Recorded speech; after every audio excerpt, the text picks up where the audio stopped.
Assalaamu calaykum. Daawadayaal ku soo dhawaada macluumaad guud oo aadan weligaa horay u maqal.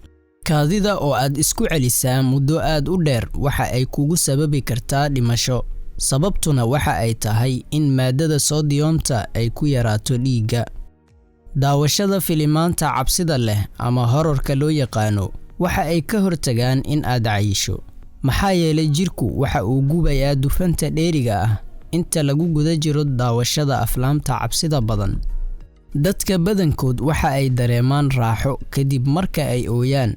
Sababtuna waa in xaddi sun ah jirkooda laga saaray, loogana saaray qaab ilin ah. Cabsida dumarku ay ka cabsadaan cayayaanku ma ahan arrin iska caadi ah, ee waa cabsi dhab ah oo ku beeran hidde-sidayaasha dumarka. Labada xubin ee keliya jirka bini'aadamka aanan koritaanka joojin inta uu qofku nool yahay waa sanka iyo dhegaha.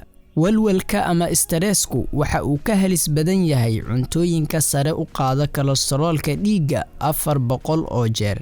Sidaasi awgeed ka fogow inta aad awoodo.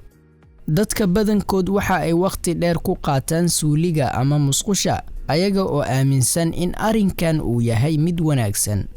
Balse xaqiiqadu waxa ay tahay in waqti dheer oo lagu qaataa musqusha ay yareynayso qiimaha qofka iyo in uu dareemo in uu yahay qof aan dadka kale la sinnayn.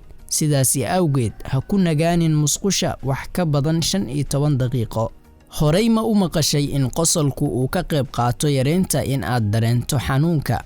Qosolku waxa uu sababaa in la siyaadiyo soo saarista hormoonka farxadda, kaas oo door weyn ku leh yareynta in aad dareento xanuunka. 100 koob oo qaxwo ah oo aad cabtaa 3 saac gudahood ayaa ku filan in aad nafta isdhaafido. Haddaba iska yaree cabista qaxwada badan. Haddii aad doonayso in aad dhegaysato waxa jirkaaga gudihiisa ka socda, dabool dhegahaaga. Daawade haddii aad ka heshay muuqaalka, like saar, sidoo kale la wadaag saaxiibadaada oo u sheer garay. Mahadsanid.